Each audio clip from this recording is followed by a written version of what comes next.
Staying alive, staying alive, ha ha ha ha, staying alive. Arsenal staying alive, making an epic comeback to beat Aston Villa away from home 2-4.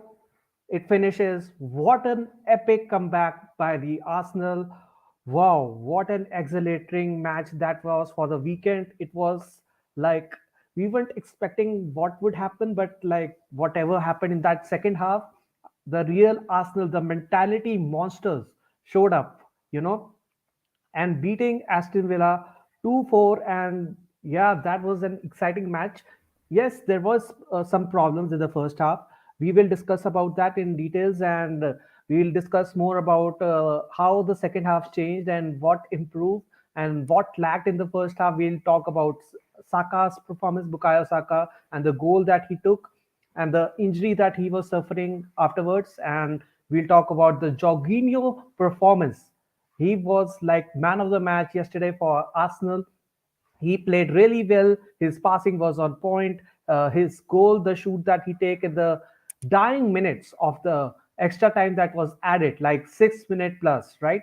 That was really, really amazing to see. And more than that, the last kick, the counter attack, Vieira, Fabio Vieira, and Gabriel Martinelli combo, coming together and scoring that crucial fourth goal, that was really, really needed. So we'll talk about all that aspect and what is happening, and the left hand side not working that properly, and how we can tweak on things. But first and foremost, wow, I have still like watched the rewatched the match, heard the podcast and all, and yeah, I'm still gloriously reliving that moment, the moment that Arsenal won. So let me show you the final moments after the Arsenal won. As you can see here, Mikel Arteta is meeting all his players after match, giving all his best, and he looks really, really happy. The comeback that the team made showed real intent, real showed passion.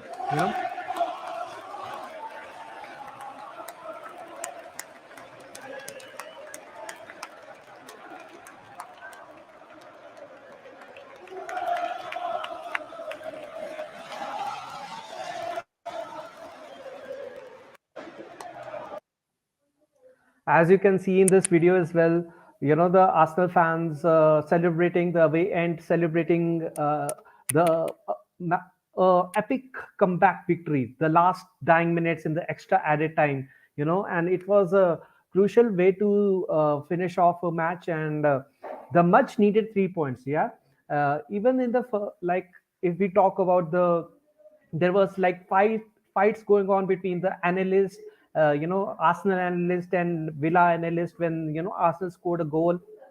So there was some fights happening, and the FA is apparently looking on it, and I wouldn't be surprised if there is another charge incoming for that.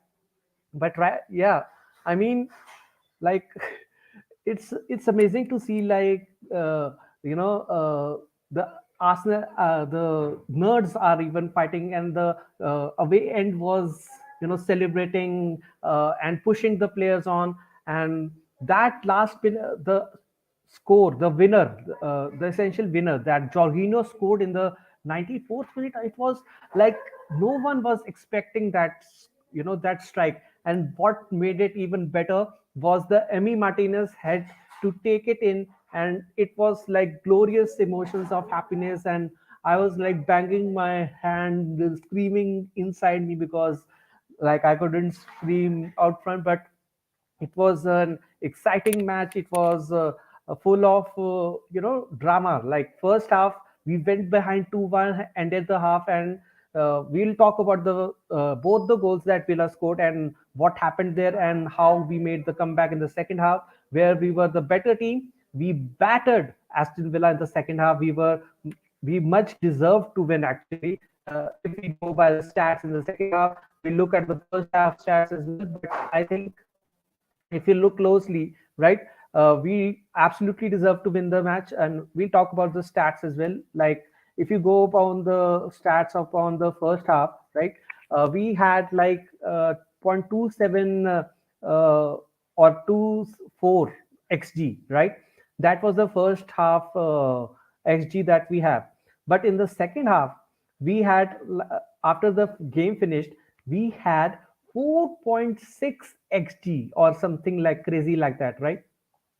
And that was where, right, we had we determined, right, that we needed to win this match because it was a must win match for us, right? And in that second half, the team showed up, right? After Wednesday against Man City, right? Many of us, including me, was saying that Manchester City is going to win the title, right? After they beat us at home at the Emirates 3-1, right? It was totally game, set, and match, right? That was what we were thinking, right? Because they had an Nottingham Forest away match, and like Premier League is right now in such a way, right, where each next match matters really the most, right? No team can take the other opposition team lightly. So we have to, like, I think Manchester City took Nottingham Forest lightly and they thought that they could just go away and win the match easily. But that wasn't the case. So Nottingham Forest came away with a point because they are fighting the relegation and they want to survive. So they want to get that as many points as they can get. And they scored an equalizer by Christian Wood, right? Or yeah, that's his name. The equalizer was scored by Wood, and now City dropped points, and Arsenal, with a game in hand, goes on to the top of the Premier League table with 2 points. It's a slender lead, right? But with a game in hand, that will be like Everton, that we will be playing at the Emirates Stadium. So that's another crucial game, right? So this weekend has been an amazing for as an Arsenal fan, because like we were all going that uh, how will we compete with Arsenal? This title race is going to be full of ups and downs, right? It's a roller coaster. Like Arsenal haven't been in a title race for so long, and last time we were in a title race was in the Leicester season, right? And now this is a whole new squad, the youngest squad in the Premier League. We haven't been there, and you can see, right, in the first half even, like we just had 72 hours after having one of the worst defeats of a season, right? One of our most psychologically, that defeat hurt us, right? Psychologically affected the players, and you could see that in the first half as well. The energy levels were low. The first half was players were not up to the mark. Only Saka, Jorginho, Benjamin Smith, Benjamin White, and these 3 4 players were like on top of their game in the first 15 to 20 minutes, right? And that was the way our right hand side of the attack was the way, like the Martin Odegaard Saka partnership going on, and Jorginho providing this ball, his passing and keeping the ball going, and Benjamin White making those runs. So the right hand side throughout the match, even not even in the first half, was the you know the more lethal point that was, I think, making the difference in this match. And you can see let's talk about first the Aston Villa goal that we conceded, right? It was like Zinchenko, right, lost the ball into the opposition half, right? And from there about, Zinchenko, like the player, I think it was Matthew Cash that took away the ball from Zinchenko, right? And then straight away, they went on to a counter attack type of a goal, made a ball through to Ollie Watkins, and straight from there, one on one with Saliba, which, let's come on to Saliba as well. It was a poor one on one defending from him, right? So let's not mistake about that, right?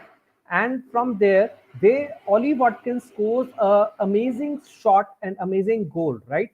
And you can see the the confidence was dropping, the players weren't feeling up to the mark, and it was pretty clear, right, that we weren't feeling that vibes that we were having in the first half of the season before the World Cup, right? We weren't that serious. We weren't in a title race. We weren't taking it seriously. We were just taking it one game at a time, right? That has been the mantra this season for the players, the manager, Mikel Arteta as well, right? So if you see, if you go by that, and if you look closely, right, so you can see how, like, this match, the first 15 minutes are going for us, right? You can clearly see the mistakes that were being made. But after the first 10-15 minutes that we played, Arsenal players and the Arsenal team started attacking more on the, as we discussed, on the right hand side with the Bukayo Saka, Benjamin White, and Jorginho, and those players coming to do the that side into that right hand pod, as we say. So that right hand pod was the most active throughout the match, but in the after the first 10-15 minutes, it was that right hand pod that were making attack after attack, attack after attack, and it was pretty clear, like, even after on the rewatch, if you guys have not rewatched the match, uh, go and take a look, and take a look at how many times we were actually attacking Aston Villa, right?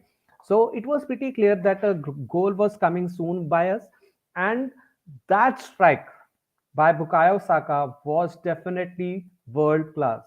And you can see the volley that he took, the first time volley, was a lethal strike. And we have been, as an Arsenal fan base, we have been critical of Bukayo Saka not having great finishing.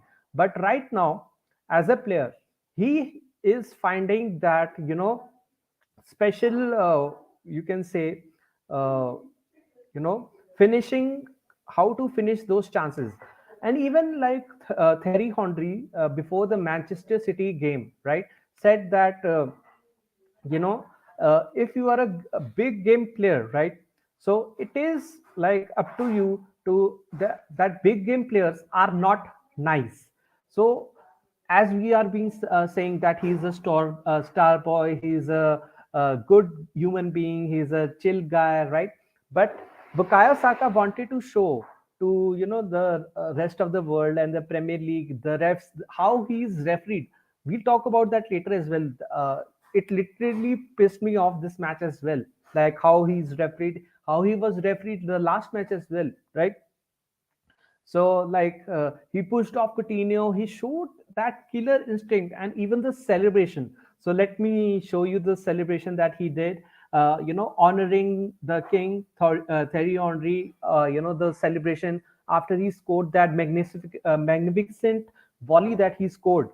So honoring, celebrating exactly like it's supposed to be.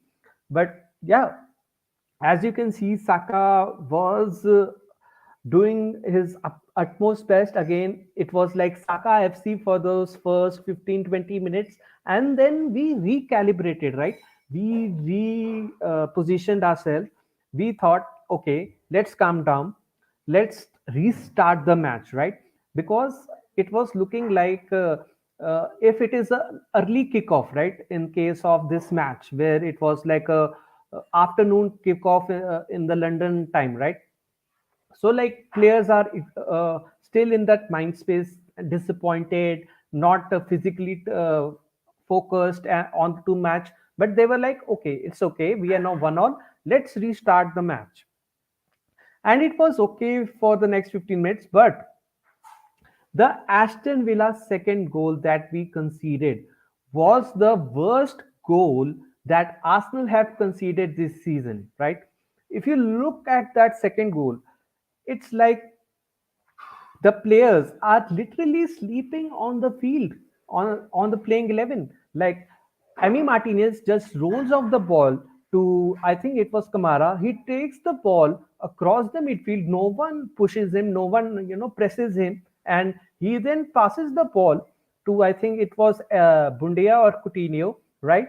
and then Coutinho plays in the left back. I think it was Moreno that they have bought this January window, and he just passes into the box. Bundia simply, makes a, I guess what you call it is a uh, dummy, and Xhaka just misses the ball, and Philip Coutinho just turns the ball inside.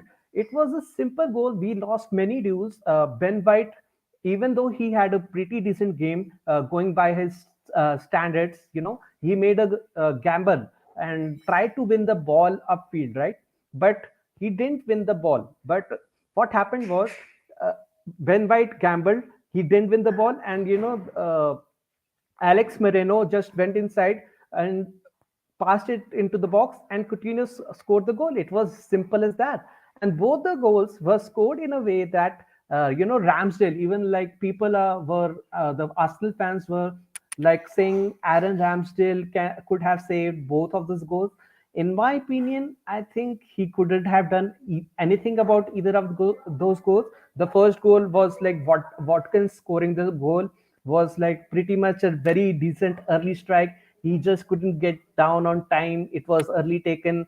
I think it was a much worst thing that Zinchenko lost the ball and Saliba couldn't defend 1v1 against Watkins because he gave him enough space and time to score that goal.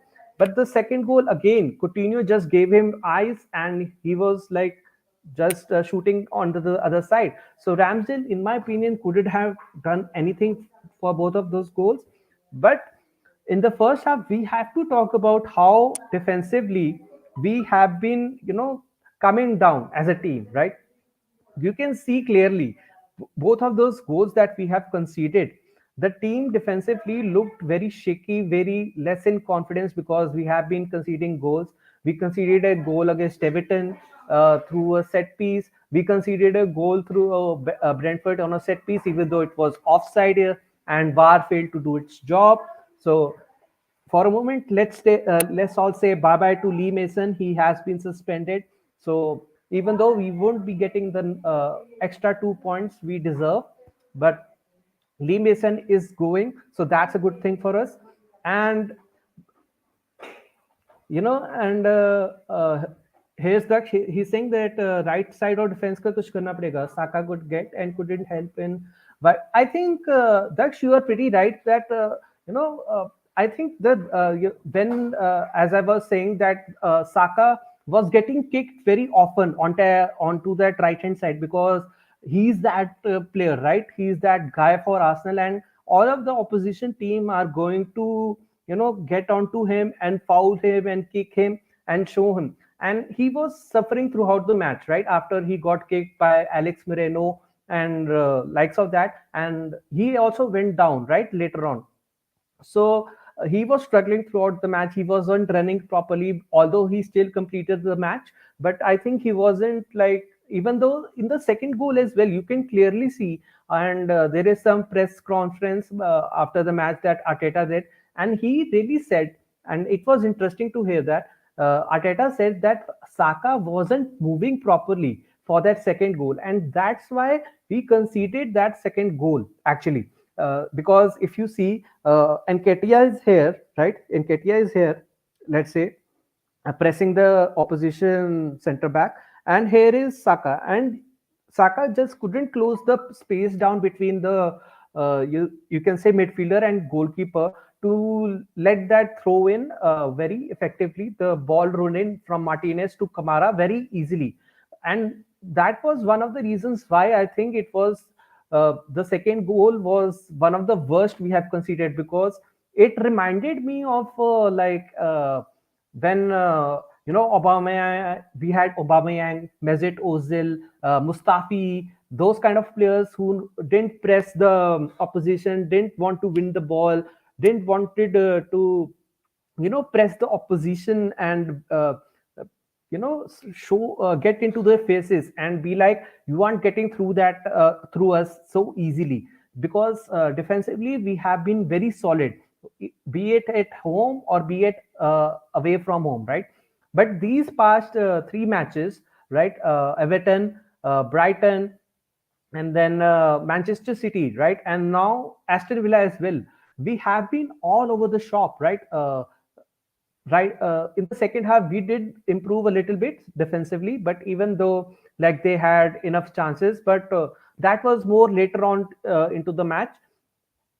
As I was saying, right hand side looks better in terms of attacking side. I'm more worried about the left hand side of Arsenal, right? We have Zinchenko, Xhaka, and today Trossard made his full 90-minute debut for the Premier League. So left hand side is where I'm worried the most, because if you look, the left hand side looked absolutely dreadful. Like the first half might have been worst half by Zinchenko that he has played in an Arsenal shirt, right? And then Xhaka again, make he wasn't that good. He hasn't been good for the past 3 4 games, and he looks like he's running on an empty tank for me, because like he's that consistent Arsenal player, right? He plays almost like 90 minutes. He went to the World Cup as well, and right now he's playing that role, the number 8 role, right? Where he has to make those intelligent runs, get into the box, and make that passing and help us, get that much needed goal offensively. So I think that's now we are starting to see Zinchenko getting that 100 touches onto the ball, right? Possession may. And that is having a very negative, because the spaces where Zinchenko is getting in, right, are where Xhaka really likes to operate, right? Into that left half space, left middle space, and now Jaka is like not making those runs, not make helping Eddie Nketiah and the winger get into the game, and he and the left winger are now missing, Gabriel Jesus that much. Even though I like Eddie Nketiah very much as a player, I think he's very good on to getting goals, and we'll talk about him as well right now, but he doesn't do what Gabriel Jesus does as a player, right? Gabriel Jesus comes to the left hand side and gets involved into the play like Lacazette used to do, but Gabriel Jesus does it in a much better way, because he's a much better player, right? And he's like has a 0.21 XA, right? Expected assist, right? And he gets involved into the game that much more than as compared to Martinelli or a Trossard, right? And as far as Trossard's game goes, it was the same, right? As we have come to know Martinelli. Martinelli likes to beat his man, and Trossard was like expected. Arteta told him to do the exact same thing as we are telling Martinelli to do. And Trossard isn't that kind of a player, right? Trossard isn't going to win one-on-one dribbling contest or dribble past any players, right?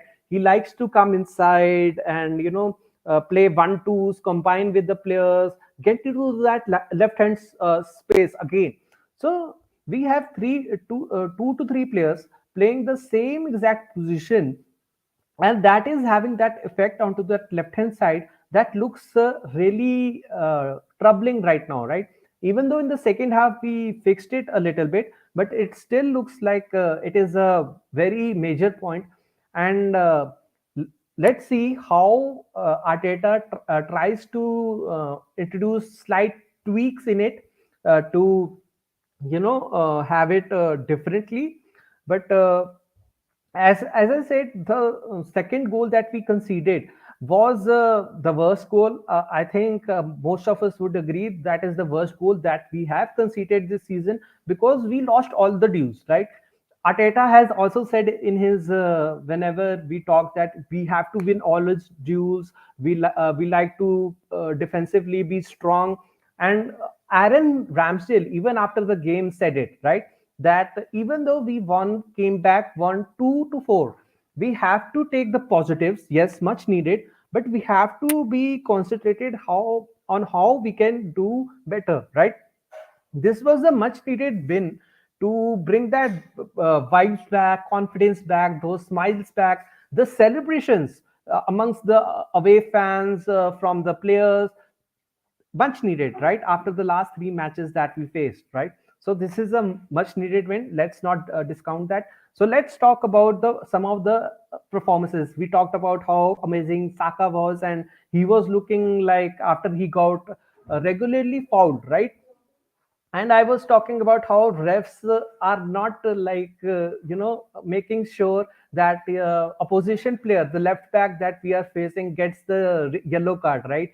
And Alex Moreno was fouling him, then Coutinho fouled him, then Douglas Lewis, Tyrone Mings, Kamara, all took its turn. And Saka finally snapped, and he showed that killer mentality that Thierry Henry was talking about, that a player needs to have, the big game players need to have. And Saka showed that star boy killer mentality that you need, right? And we can see in that goal as well that he took the first time. So Saka was very close to the my man of the match as well for this game. But let's talk about the real man of the match, Jorginho. Wow, what a performance! Like Arsenal fans before the transfer took in, even me included, it was like I'm not sure he's a Chelsea. He's been a Chelsea legend in my respect, in my thinking.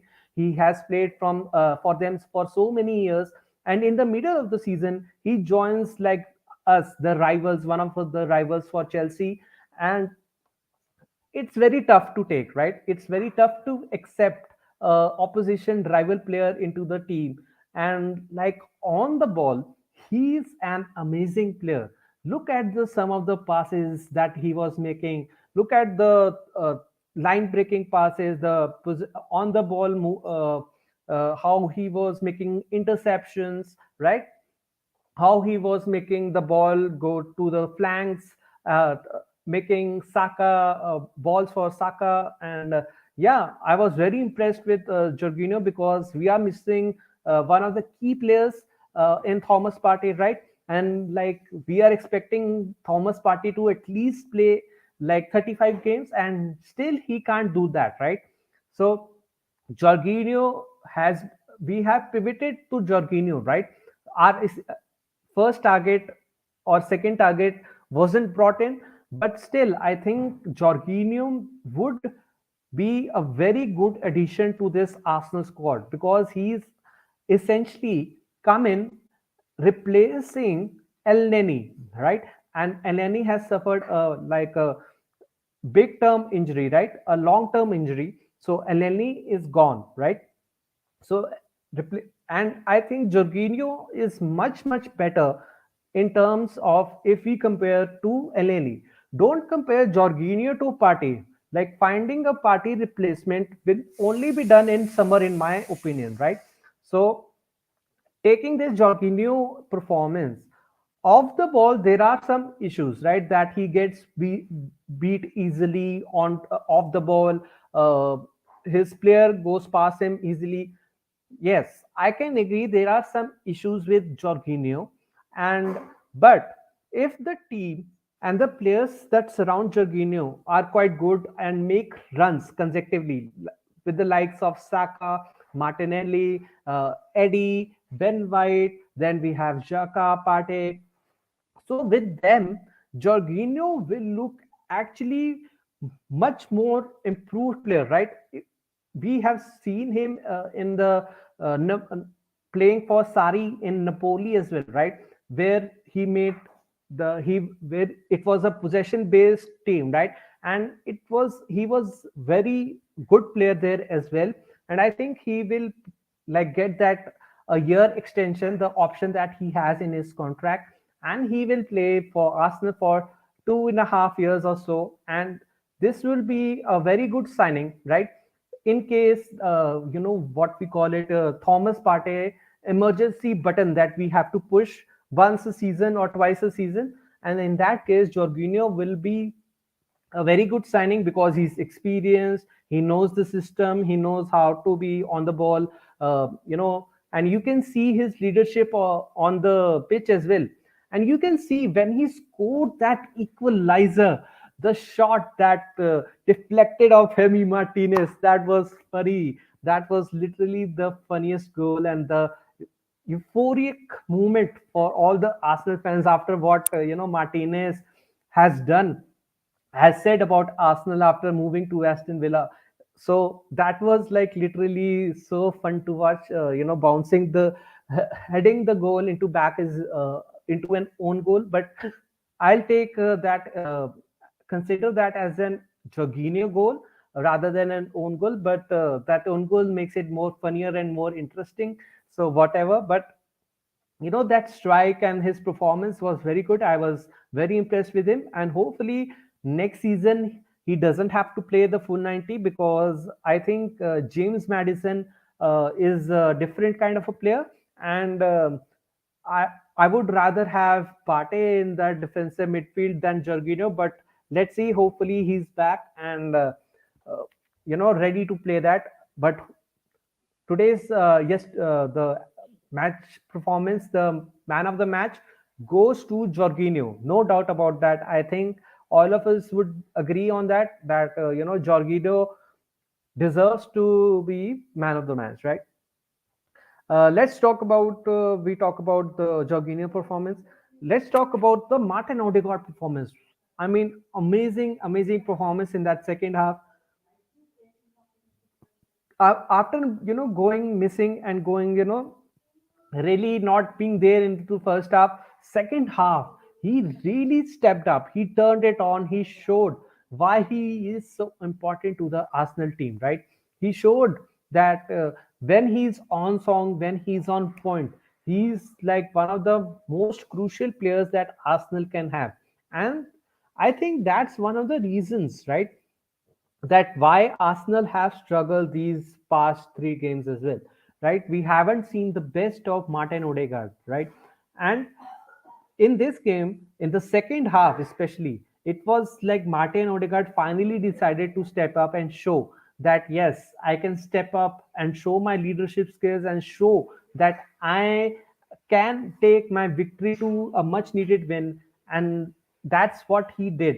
So Martin Odegaard for the second half, even though he missed that, oh my god, that open goal at the, I think it was 76th minute or something like that, when Eddie Nketiah, who we will talk about a minute from now, Eddie Nketiah pushes onto the opposition guy. It was Konza, wins the ball, presses him, and passes it back to Martin Odegaard. And Martin Odegaard doesn't hit the target. It was like the most open goal you could score, and we were like tied 2-2 at that point. And I was like, here we go. We are going to lose this match or draw this match, and Manchester City are going to win against Nottingham Forest, and there goes a chance of being in a title race. And what do you know? Manchester United are in coming slowly behind our back, and this is unfortunate. This is going to haunt us for the rest of the life. But luckily, we scored two late goals. And talking about performances, we'll talk about Eddie Nketiah. Look, Eddie Nketiah did some very good things in the second half. First, we talk about how he almost made that third goal with Odegaard missing a clear-cut chance, and then that header that he took into, I think it was the 56th minute that he took, right, where he rose above the Aston Villa defense. And you guys can see, right, the Aston Villa defense is so tall and so long, and he hit the bar, right, and that was like I was I'm and he got that open cut opportunity, right, late into the match, where Martin Odegaard made a through ball. And I was like, he made a that first touch was very good, but the second touch is where it let him down, right? That second touch is where I was thinking, hey man, if you could have just gotten that control and made that made second ball yours, you would have scored. But that's not what happened. And it's very tough because Eddie Nketiah is not Gabriel Jesus. Eddie Nketiah is trying his level best to score goals and be that replacement that we are much needed replacement we needed for Gabriel Jesus. And let's be honest about NKT as well. He hasn't played 90 minutes, three consecutive games within uh, 1.5 weeks or so, right? So, like, he's like playing 90 minutes, 95 minutes, 90 minutes over and over and over again, right? And he hasn't been at his best, right? Because of that reason as well, because he hasn't playing consistently. But right now, I'm and most of the Arsenal fans are really hoping that Gabriel Jesus can come back quickly, because it's looking like we do need him, as to what he brings to the team, that he brings the, all the other players into that aspect as well. And you can clearly see that is starting to have an effect on that left hand side, as I talked about in earlier as well. And talking about the performances, let's talk about that Gabriel tackle that Magalhaes made into the second half later on, denying Bailey, to score, and that was an very crucial tackle that Gabriel made, and and Aaron Ramsdale as well.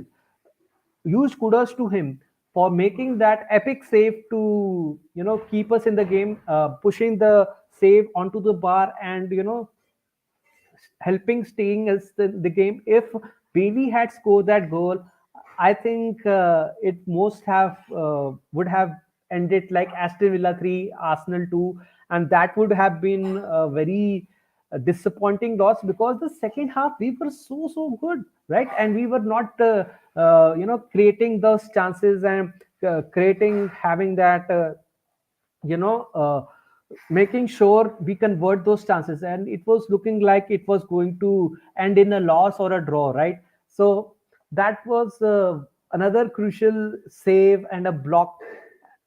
And then we finally go to the other end, and Jorginho's hit, like, crosses the bar and just hits Martinez's head into the back of the goal. I mean, how many times has that happened? It was hilarious, and it was like so much fun to seeing that, and like it was destiny almost. But amazing to see that.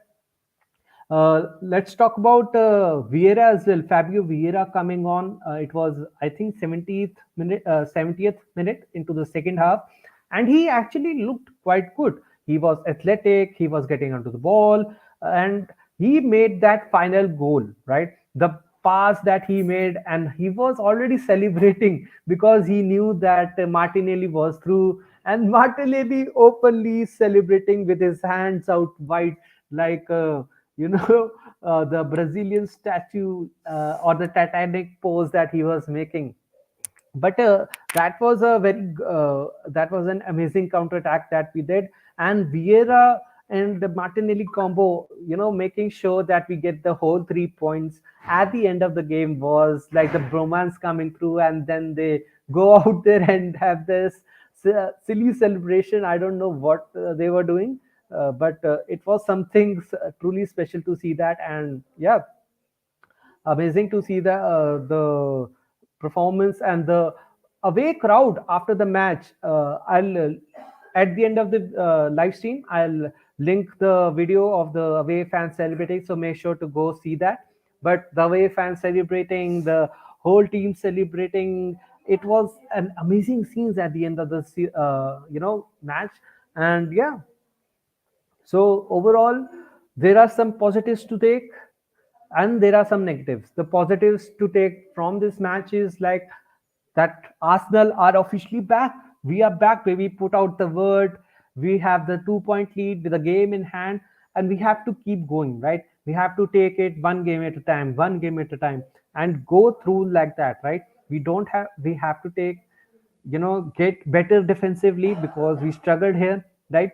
And we have to perform like we did in the second half, right? Where we made sure our the opportunities that we got, we converted them, right? We scored 3 goals, right? And the second goal that we scored was really good.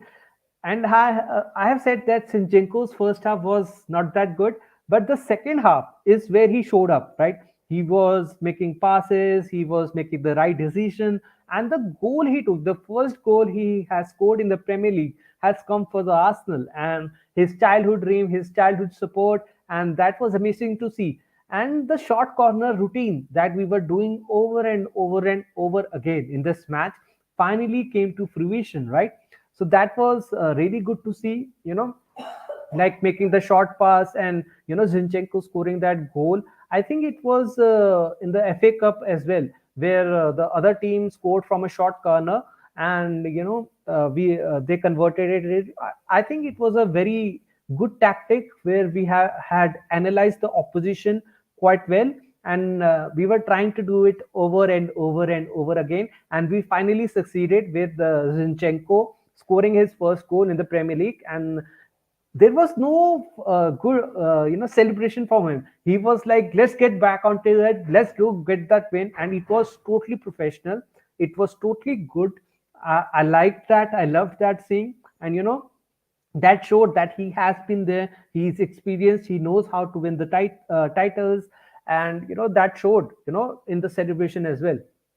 So that was the second goal was also very crucial, because we were starting slowly to come down, come for Aston Villa, and that second goal put us into that periphery, into the vision to get into that attacking terms more, right?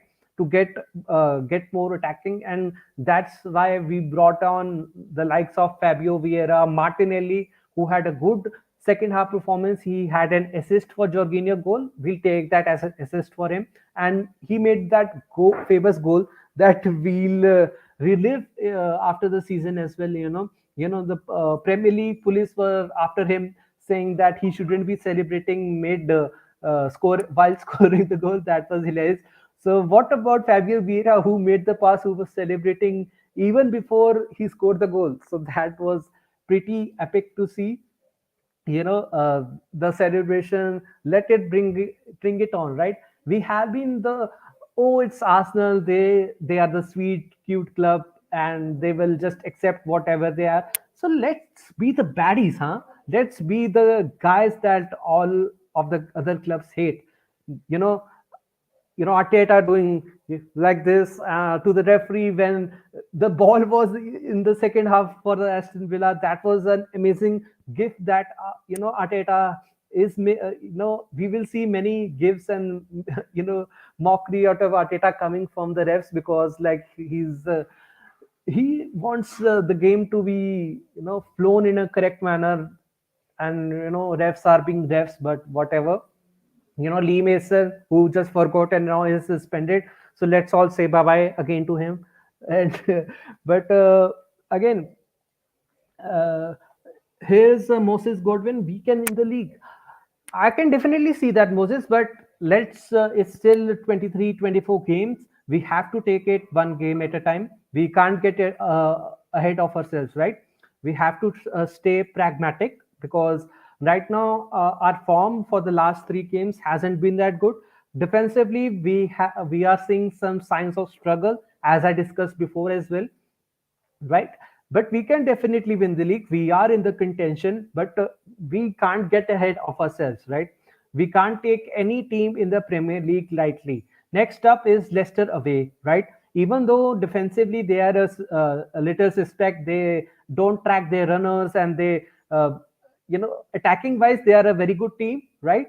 But we can't take Leicester City lightly, right? So we have to go one game at a time, and be like, hey man, let's all come down, because we haven't been in a Premier League race, title race, right? Or a winning the league, right?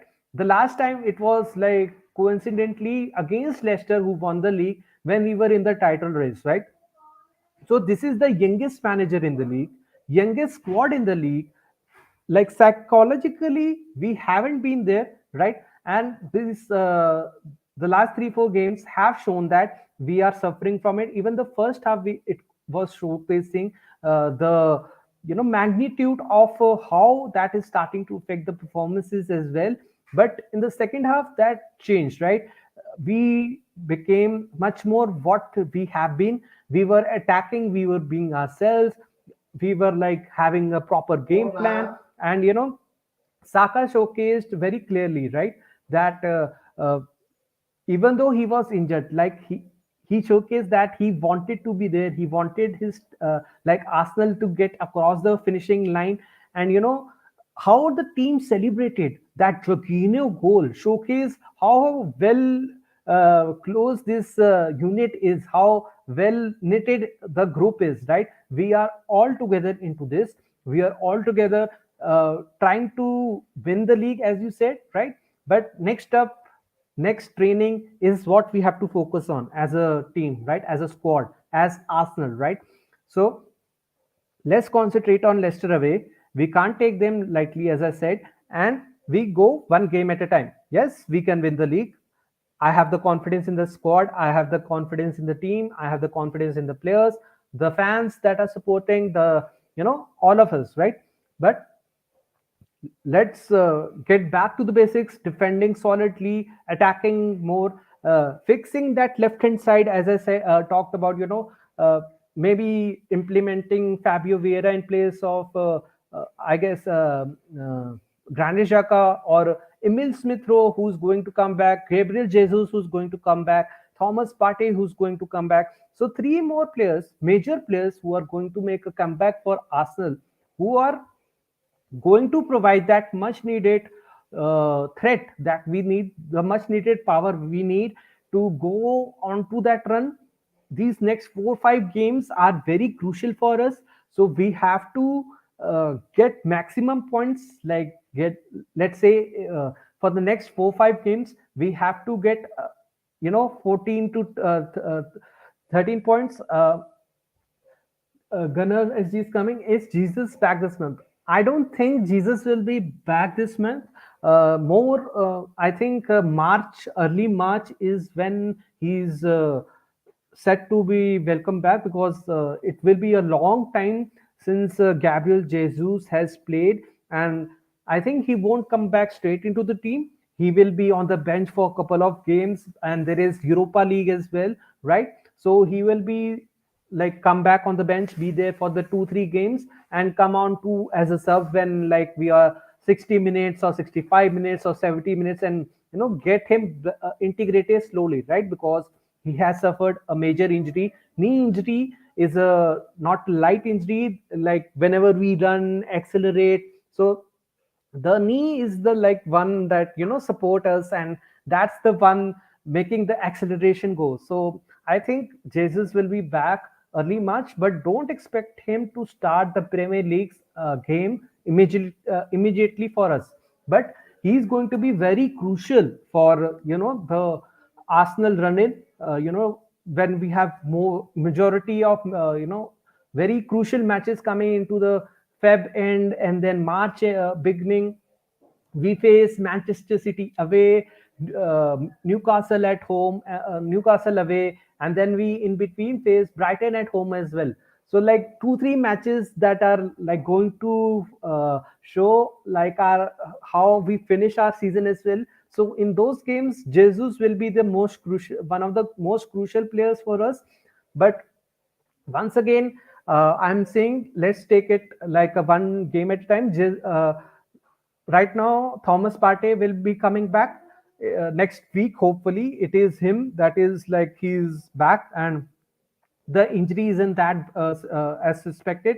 So first, let's welcome back Thomas Partey. Let's welcome back Smith Rowe, and hopefully he can make a substitute appearance for us into the next game and come onto the pitch. And it would be very nice to sing the song of Saka and Smith Rowe, and hopefully Smith Rowe can get onto the score sheet, and his goals and his assists, right? Smith Rowe will help us both into Europa League and in the Premier League, right? He was like had 10 goals and 3 4 assists last season for us, right?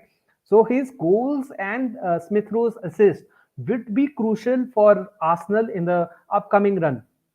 So we have to take into his account as well. So let's not only talk about Jesus, let's talk about Smith Rowe as well, right? So Smith Rowe is going to be a crucial part of this team, right? Then Jesus, as we know, he is going to be a crucial part of this team, and Thomas Partey as well, because he's the starting defensive midfielder who is like the part of the team. But Jorginho has proved that he can come in and give the similar kind of performances, not off the ball but on the ball at least, that we can get expect the same kind of performance from Jorginho. And let's move into some of the transfer talk. The latest transfer talk for Arsenal was that Newcastle United are apparently interested in signing Kieran Tierney, right? Tierney, who has featured very less since we have signed Zinchenko, and he's not getting enough playing minutes. He's having sub appearances, and even when we scored the fourth goal, right, you can see that Tierney is not involved that much while we scored the goal celebrating. I think that's like not that much to talk about, because Tierney is a pretty serious guy, and you know but right now they are saying that Tierney is worth 30 million pounds, right, sterling pounds. That's what they're saying, that he's worth, and that's what will pay. So I was thinking, how much is Tierney really worth? So let me put this question into the chat, and you guys tell me that Tierney is worth, right? So let me, how.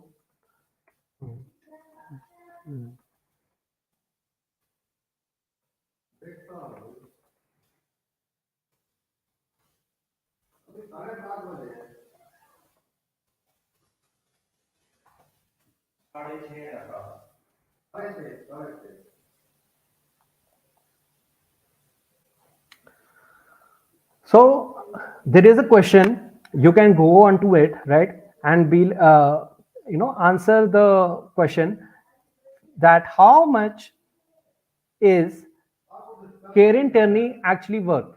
So accordingly, let me know your answers. What do you think he is actually worth, right? And comment down below, right? Comment live chat right now. Let me know what do you think, how much is Turney worth. So I can have, in my opinion, I think he's worth 50 million at least, right? Like he's starting, he's a international fullback now. He will be qualify now. Newcastle United, who have lots and lots of money due to like backed by oil money, right? And they are potentially going to be a top six rivals now, that they are going to start investing, and they have a good manager, good team. And why would we sell Tierney for 30 million, right? That's my question. Even though he's like injury prone, and his track record of playing a full season isn't that good, right? But let's assume like Cucurella, like who got sold to Chelsea, was like for 60 to 66 million pounds, right? So why would we sell Tierney, who though even has like a poor injury record, right, for a 30 million mark, right? The at least the starting back for a Premier League proven, right, experienced leader, right, a very solid dependent left back, right, who's defensively very good, who can give you overlaps and all that kind of stuff, right? So why would we sell to a Premier League rival for 30 million pounds? I can wrap my head around that. So the at least the starting point, the conversation, like he still has 2.5 years left on his deal, right? So like his deal isn't expiring as well. So the starting point for Newcastle United to get Tierney should at least be 50 million pounds. Like you just paid 45 million pounds for Anthony Gordon, who isn't experienced, who isn't real proven. Yes, he is an young, exciting talent, but like he doesn't get into your playing 11. But Kieran Tierney, on the other hand, will get inside Newcastle United's playing 11. He will play left back for Newcastle United. So therefore, if you're trying to get a first playing 11 Premier League proven left back in terms of Kieran Tierney, I think the amount should start from 50 million pounds. Let me know what you think. Do you agree with me? Do you disagree with me? Do you think that we Arsenal should sell Kieran Tierney? If they should sell, they should consider selling Tierney, should they sell inside the Premier League to a Premier League rival such as Newcastle United, or should they sell outside the Premier League to, let's say, Real Madrid or Barcelona or a PSG or someone like that, right? So let me know in the live chat what you think about that. Like what? Let me know first what he is worth actually, and we should sell him to if we decide to sell him, right? And then we have to go into the market and look for a replacement as well, because Zinchenko himself is quite injury prone. So, you know, if we sell, let's say Kieran Tierney for 30 million, right? That we already spent like 27, 25 million to get him in uh, to Arsenal. So, like, that's a 3 million profit only, right? And then we go out and get another left back that can do the similar things that Zinchenko does at left back, right? And like, that's what I'm asking. I would rather sell Nuno Tavares, who's on loan at Marseille, for 30 million. Like, in my opinion, Tavares is worth 30 million. So, like, if Tavares is worth 30 million, so why can't Tierney be worth 35 million, more 50 million, right? So, in my opinion, Tavares is worth 30 million. So, let's sell him instead, because he doesn't fit that technical aspect. I still think he's a pretty good player in terms of his ability, in terms of his potential, right? So, we can sell him because he's having a decent season at Marseille on loan. We can sell Tavares at 30 million pounds or thereabout, right? After add-ons and such, right? And then invest in getting into another, left back that can play that inverted role, or promote one of our youth players uh, called Lino Souza. If you guys haven't heard it, Lino Souza plays for the youth academy. He's a left back, and he plays that similar kind of a role. Uh, he plays for, like, under 21s, right? He plays that similar kind of a role that Zinchenko does for the first team, but he does that for the academy team, right? So Lino Souza is the one we can bring out in terms of promote with it. Or if we want to go outside and look for a new inverted left back, it would be pretty difficult job to do and find someone that is that is ready to be, you can say, uh, a backup. And looking at that, it's a kind of a difficult thing to achieve as a team, as a transfer, so let's see what happens with the Tierney situation. But I think if Tierney wants to leave Arsenal at the end of the season, yes, he can leave, but at the right cost, at the right price, right? If we sell Tierney at 30 million, I think that's an undersell. Like, we haven't made the best of our, situation and his contract, right? So the most that I would accept is, at least the minimum that I would accept is like 40 million. That's the minimum amount that I want for someone of a player, or a caliber of a player in Kieran Tierney, right? So I think you guys will agree with that. If not, let me know in the comments below, or right now in the live chat. Let me just type it in. If you agree, yes, type it, or if you disagree, type in no, right? Just easy as that. Let me know what you think, right? If you think that is not the case, that's okay. We'll discuss why that's not the case, and why we should sell for what he's worth, what Newcastle is worthing him now.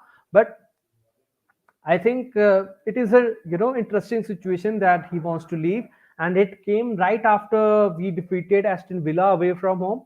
So next up is Leicester away. Uh, Another tough game. It won't be easy. Their defense isn't as good as Aston Villa, so that's the good thing that we can take on to the fact that we are facing Leicester City. But their attack is one thing that we have to be look out for, right? They are very threatening with the likes of Tielemans, with the like of Barnes, with the like of Iheanacho. Then they have Daka. Vardy is there, even though he is like fading away. Vardy is still a threat, right? Then they have all Brighton. They have many players, right? So Leicester City attacking wise is a very threatening side. So we have to be fully on our game, ready, and plus it's an away game. We can't take them lightly. But my playing 11 for the Leicester City away game would be Enketia at the front. I think I'll bring Martinelli back because their fullbacks are suspect to, as Rashford scored 2 goals because of getting in behind their fullbacks and showcasing his speed. So I think Martinelli will have that much better game because he'll get that much needed space. And then Saka at right wing, obviously, right? And Martin Odegaard completing that front four. In the midfield, we'll have Granit Xhaka. But let's see if Arteta decides to tweak it. But I think he won't tweak bringing someone like a Fabio Vieira away from home. Might bring him in when we are like 65 minutes or 70 minutes. So that would be the case for the Leicester City game. Xhaka, if Party is fully okay, Party comes back in, and then the defense sorts themselves out with Zinchenko, Gabriel, Saliba, and Ben White and Ramsdale at the back. So that will be my the starting 11. Uh, Hoping that everyone is fit and everyone is ready. So that will be the starting 11 against Leicester City away. But right now the question is, how much is Tierney worth, and should we sell him, to Newcastle United? So let me know in the live chat right now. Again, I'm putting the question: how much is he worth, and should we sell him?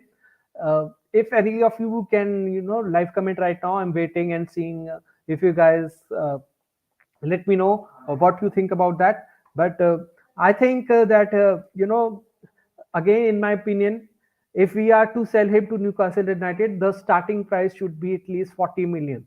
So upwards of that, it is pretty much acceptable to sell him to Newcastle United uh, for that kind of a money. Yes, that makes sense. That makes if we have to go into the market and buy another left back, that can invert and do the same things as Zinchenko does, because you know Zinchenko is again very injury prone, as we know, right? He's missed quite a lot of season for us, right? For the Arsenal, right? So we need a dependable backup left back that can do the same exact things. And going into the market with just with inflated market, as you say, right? It's pretty difficult to get that left back. So hopefully, if we decide to cash in on someone like a Tavares or even Kieran Tierney, right? So bringing in an left back would be difficult. We have been, linked with even Fresneda as well, the Real Valladolid right back. I think he can play at left back as well. So there is that link as well that we have to be very spot on about in the summer as well. One to look out in the summer. Even Fresneda from Real Valladolid. So young, Spanish right back that can play on left back. So one to look out on, for. So again, crucial period coming up where where Arsenal have to maximize their points. So first up is Leicester City away. So let's go there.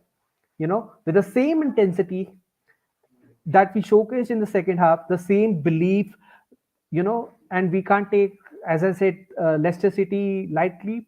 And defensively we have to be solid. That's the one thing We have to make sure, right, not concede any stupid goals or give mistakes or do any kind of that stuff, right?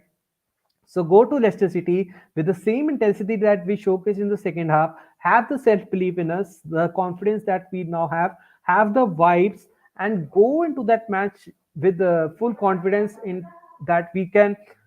We still have all the advantage, right? As we are on top of the league with 2 points with a game in hand, right? So just focus on to ourselves. Don't focus on what Man City are doing. Don't focus on what Man United are doing. Just focus on your performance, on what you are doing as Arsenal players or the Arsenal team we have. And now we will have 2 to 3 players that who are returning, are have returned in Smith Rowe and Thomas Partey next season, next up. So those 2 players will have good impact for us. So yeah, looking forward to that, and looking forward to the next game, that is next week, Leicester City away.